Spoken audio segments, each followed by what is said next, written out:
ఒకప్పుడు ఒకరిపై ఒకరు విమర్శలు చేసుకున్న రెండు రాజకీయ శక్తులు ఇప్పుడు ఒకే వేదికపై అన్నదమ్ముల్లా నిలబడుతున్నాయి. నాకు సొంత అన్న లేడనే లోటును నా పవన్ అన్న తీర్చారు అని నారా లోకేష్ చేసిన ఒక్క వ్యాఖ్య ఇప్పుడు ఆంధ్రప్రదేశ్ రాజకీయాల్లో కొత్త చర్చకు తెరలేపింది. అసలు ఇది కేవలం ఎమోషనల్ స్పీచా, లేక దీని వెనక ఏపీ రాజకీయ భవిష్యత్తును ప్రభావితం చేసే పెద్ద వ్యూహం ఉందా? రాజమండ్రి జైలు దగ్గర మొదలైన ఆ బంధం 2024 ఎన్నికల్లో ఎలా గేమ్ చేంజర్ అయింది? కమ్మ కాపు బీసీ సామాజిక సమీకరణాలు ఎలా మారాయి? జగన్ రాజకీయాలకు ఇది నిజంగానే పెద్ద సవాలా? మరి లోకేష్ పవన్ జోడీ కేవలం 5 ఏళ్ల కోసమేనా, లేక 2047 స్వర్ణాంధ్ర లక్ష్యానికి వేసిన లాంగ్ టర్మ్ ఫౌండేషనా? హలో అందరికి, నేను ప్రేమ్. ఈ రోజు మనం లోకేష్ పవన్ బంధం వెనుక ఉన్న రాజకీయ సామాజిక వ్యూహాత్మక కోణాలను పూర్తిగా విశ్లేషించబోతున్నాం.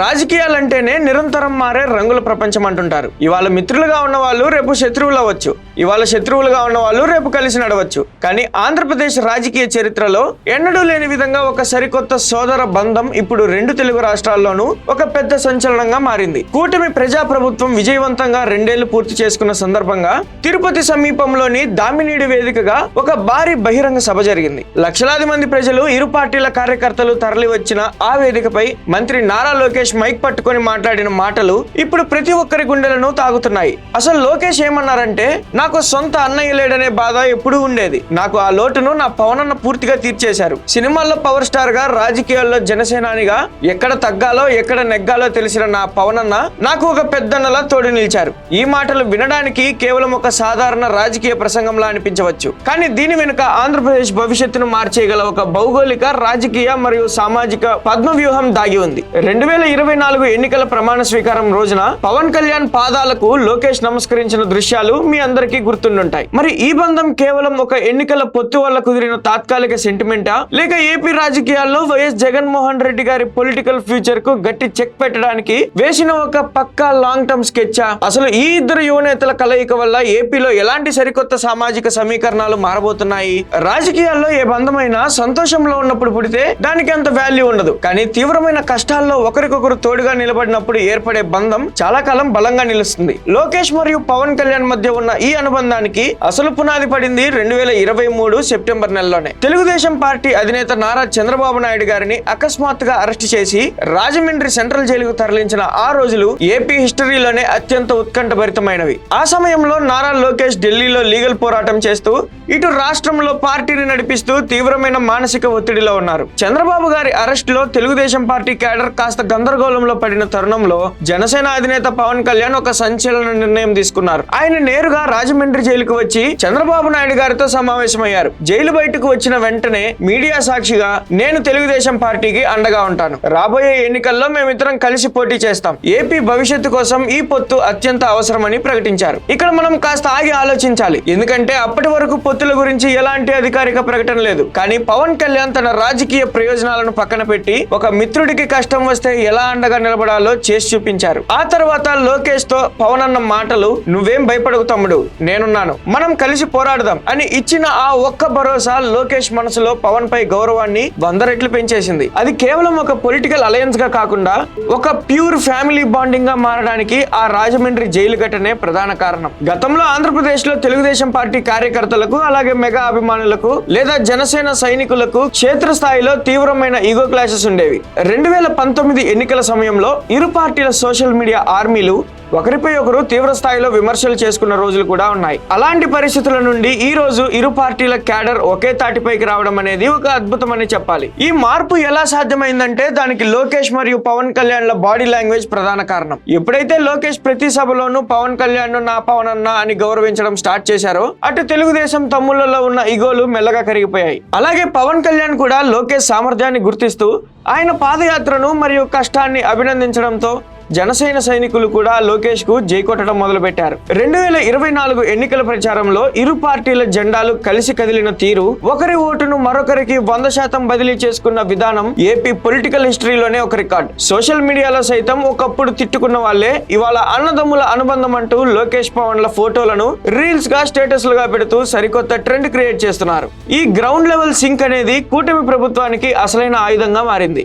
సాధారణంగా ఒకే కేబినెట్ లో ఇద్దరు young, dynamic and powerful leaders ఉన్నప్పుడు శాఖల పరంగానో లేదా అధికారిక ప్రాధాన్యతల పరంగానో చిన్న చిన్న ఘర్షణలు రావడం సహజం. భారతదేశ రాజకీయాల్లో ఎన్నో కూటమి ప్రభుత్వాలు ఇలాగే ఇగో సమస్యల వల్ల కూలిపోయాయి. కానీ ఏపీలో లోకేష్ మరియు పవన్ కళ్యాణ్ తమ పోర్ట్ఫోలియోలను అంటే తమ పరిపాలన శాఖలను విభజించుకున్న విధానం చూస్తే ఎవరైనా సరే ఆశ్చర్యపోవాల్సిందే. నారా లోకేష్ పూర్తి స్థాయిలో ఐటీ, ఎలక్ట్రానిక్స్ మరియు మానవ వనరుల అభివృద్ధి శాఖలను చూస్తున్నారు. ఆయన ఫోకస్ అంతా వైజాగ్ గూగుల్ డేటా సెంటర్ తేవడం, మెగా డిఎస్సి ద్వారా నిరుద్యోగులకు ఉద్యోగాలు ఇవ్వడం, అంతర్జాతీయ కార్పొరేట్ కంపెనీల పెట్టుబడులను ఆకర్షించడం లాంటి వాటిపైనే ఉంది. అంటే లోకేష్ పూర్తిగా అర్బన్ అండ్ యూత్ సెక్టార్ ను హ్యాండిల్ చేస్తున్నారు. మరోవైపు డిప్యూటీ సీఎం గా పవన్ కళ్యాణ్ పంచాయతీరాజ్, గ్రామీణాభివృద్ధి మరియు అడవుల శాఖలను ఎంచుకున్నారు. ఆయన పల్లె పండుగ అనే కార్యక్రమం ద్వారా ఒకే రోజు వేలాది గ్రామ సభలు నిర్వహించి రికార్డు సృష్టించారు. అమరజీవి జలధార పథకం ద్వారా ప్రతి పల్లెకు త్రాగునీరు అందించే పనిలో ఉన్నారు. అంటే ఒకరు సిటీలు, సాఫ్ట్వేర్ ఉద్యోగాలను డెవలప్ చేస్తుంటే మరొకరు పల్లెలను, రైతు కూలీలను, క్షేత్రస్థాయి ప్రజలను పలకరిస్తున్నారు. ఎక్కడా ఒకరి పరిధిలోకి మరొకరు రాకుండా పక్కా ప్లానింగ్ తో ఇద్దరు రాష్ట్రాన్ని ముందుకు తీసుకెళ్తున్నారు. ఇప్పుడు మనం ఈ వీడియోలోనే అత్యంత కీలకమైన మరియు కాస్త సెన్సిటివ్ అయిన సామాజిక కోణం గురించి మాట్లాడుకుందాం. ఆంధ్రప్రదేశ్ రాజకీయాల్లో ఎన్నికల గెలుపోటములను ప్రభావితం చేసే సామాజిక వర్గాలలో కమ్మ, కాపు మరియు అత్యంత బలమైన బీసీ ఓటు బ్యాంకులు చాలా ముఖ్యమైనవి. గత చరిత్రను మనం పరిశీలిస్తే ఈ సామాజిక వర్గాల మధ్య ఉన్న చిన్న చిన్న విభేదాల వల్లే 2019లో వైఎస్ఆర్సీపీ సులభంగా అధికారంలోకి రాగలిగింది. కానీ 2024 ఎన్నికల నాటికి సీన్ పూర్తిగా మారిపోయింది. లోకేష్ మరియు పవన్ కళ్యాణ్ల కలయిక ఈ సామాజిక సమీకరణాలను ఒకే తాటిపైకి తెచ్చింది. కమ్మ సామాజిక వర్గం యొక్క ప్లానింగ్, కాపు సామాజిక వర్గం యొక్క మాస్ పవర్ మరియు మొదటి నుంచి తెలుగుదేశం పార్టీకి వెన్నుదన్నుగా ఉన్న బీసీ సామాజిక వర్గాలు అన్ని కలిసి కూటమికి ఏకపక్షంగా ఓటేశాయి. వైఎస్ జగన్మోహన్ రెడ్డి గారు మళ్లీ రాజకీయంగా పుంజుకోవాలన్నా లేదా వైసీపీ క్యాడర్ నిలబడాలన్నా ఈ సామాజిక వర్గాల మధ్య ఏదో ఒక రకమైన చీలిక తేవడం ఒక్కటే మార్గం. కానీ తిరుపతి సభ సాక్షిగా లోకేష్ పవన్ ప్రదర్శించిన క్లోజ్నెస్ చూశాక ఈ కాంబినేషన్ లో చీలిక తేవడం ప్రస్తుతానికి ఎవరికైనా దాదాపు అసాధ్యమని పొలిటికల్ అనలిస్టులు చెప్తున్నారు. ఈ సోషల్ ఈక్వేషన్ ఎంత బలంగా ఉంటే కూటమి ప్రభుత్వం అంత సేఫ్ గా ఉంటుంది. కూటమి ప్రభుత్వానికి కేవలం రాష్ట్రంలోనే కాదు, కేంద్రంలో ఉన్న నరేంద్ర మోదీ ప్రభుత్వంతోనూ బలమైన సంబంధాలున్నాయి. చంద్రబాబు నాయుడు గారి సీనియారిటీ, పవన్ కళ్యాణ్ కు బీజేపీ అగ్రనేతలతో ఉన్న పర్సనల్ బాండింగ్ వల్ల ఢిల్లీలో ఏపీకి తిరుగులేని సపోర్ట్ లభిస్తుంది. దీనికి లీగల్ గా ఒక సజీవ సాక్ష్యం ఏంటంటే ఇటీవల పార్లమెంట్ లో జరిగిన పరిణామాలు. 2026లో కేంద్ర ప్రభుత్వం పార్లమెంట్ వేదికగా ఆంధ్రప్రదేశ్ పునర్వ్యవస్థీకరణ సవరణ చట్టం ద్వారా అమరావతిని ఏపీ ఏకైక మరియు శాశ్వత రాజధానిగా చట్టబద్ధం చేస్తూ బిల్లును ఆమోదించింది. ఈ బిల్లు పాస్ అవ్వడం వెనుక చంద్రబాబు, పవన్ల పక్కా వ్యూహం ఉంది. దీనివల్ల గత ప్రభుత్వానికి చెందిన 3 రాజధానుల నినాదానికి లీగల్ గా శాశ్వతంగా చెక్ పడినట్లయింది. అమరావతి మాత్రమే రాజధాని అని కేంద్రం కూడా ముద్ర వేయడంతో రాష్ట్రంలో పెట్టుబడులు పెట్టడానికి అంతర్జాతీయ కంపెనీలు ఇప్పుడు చాలా నమ్మకంతో ముందుకు వస్తున్నాయి. ఈ ఢిల్లీ సపోర్ట్ అనేది రాష్ట్ర అభివృద్ధికి ఒక పెద్ద బూస్టర్ లా పనిచేస్తుంది. ప్రభుత్వాన్ని నడిపించే విధానంలో లోకేష్ మరియు పవన్ కళ్యాణ్ ఇద్దరు 2 విభిన్నమైన కానీ ఒకదానికొకటి సపోర్ట్ చేసుకునే పాత్రలను పోషిస్తున్నారు. లోకేష్ తన పాదయాత్ర సమయం నుండి రెడ్ బుక్ అనే కాన్సెప్ట్ ను బలంగా ప్రజల్లోకి తీసుకెళ్లారు. గత ప్రభుత్వంలో అక్రమాలకు పాల్పడిన అధికారులపై, చట్టాన్ని ఉల్లంఘించిన లీడర్లపై చాలా అగ్రెసివ్ గా లీగల్ గా చర్యలు తీసుకుంటూ లోకేష్ తన రెడ్ బుక్ చాప్టర్ ను అమలు చేస్తున్నారు.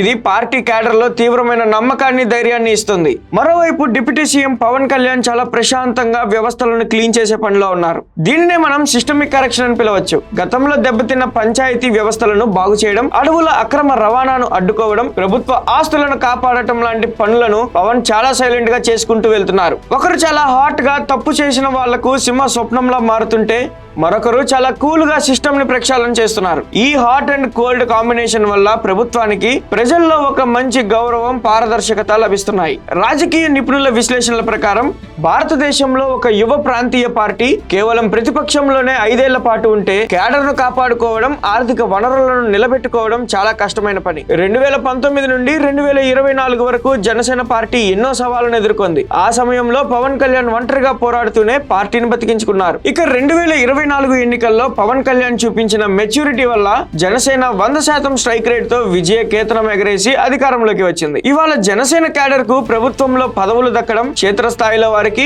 గౌరవం లభించడం అనేది పవన్ కళ్యాణ్ ఆ పార్టీకి ఇచ్చిన ఒక పెద్ద ఆక్సిజన్ లాంటిది. లోకేష్ కూడా ఈ విషయాన్ని ప్రతి సభలోనూ ఒప్పుకుంటారు. జనసేన బలంగా ఉంటే కూటమి మరింత బలంగా ఉంటుందని, అందుకే పవన్ అన్నకు తాము ఎల్లప్పుడూ సమాన ప్రాధాన్యత ఇస్తామని లోకేష్ చెప్పడం వెనుక ఉన్న ఐ ఓపెనర్ నిజం ఇదే. తిరుపతి విజయ సంకల్ప సభ సాక్షిగా లోకేష్ అన్న మాటలను మనం కేవలం 2024 ఎన్నికల కోణంలోనే చూడకూడదు. చంద్రబాబు నాయుడు గారు మరియు పవన్ కళ్యాణ్ కలిసి రాష్ట్రం కోసం ఒక పెద్ద విజన్ డాక్యుమెంట్ ను సిద్ధం చేశారు. అదే 2047 నాటి స్వర్ణాంధ్ర విజన్. భారతదేశానికి స్వాతంత్రం వచ్చి 100 ఏళ్లు పూర్తయ్యే నాటికి ఆంధ్రప్రదేశ్ ను దేశంలోనే నెంబర్ 1 రాష్ట్రంగా మార్చడమే ఈ ప్లాన్ యొక్క ముఖ్య ఉద్దేశం. దీనికోసం లోకేష్ ఇటు ఐటీ రంగంలోను, పవన్ అటు గ్రామీణ ఆర్థిక వ్యవస్థలోను ఇప్పటి నుండే పునాదులు వేస్తున్నారు. ఇది కేవలం 5 ఏళ్ల పరిపాలన కోసం కుదిరిన తాత్కాలిక బంధం కాదు. రాబోయే 25-20 ఏళ్ల పాటు ఏపీని ఒక పటిష్టమైన మార్గంలో నడిపించడానికి ఈ ఇద్దరు యువనేతలు వేసిన పక్కా లాంగ్ టర్మ్ ఫౌండేషన్ అని మనకు స్పష్టంగా అర్థమవుతుంది.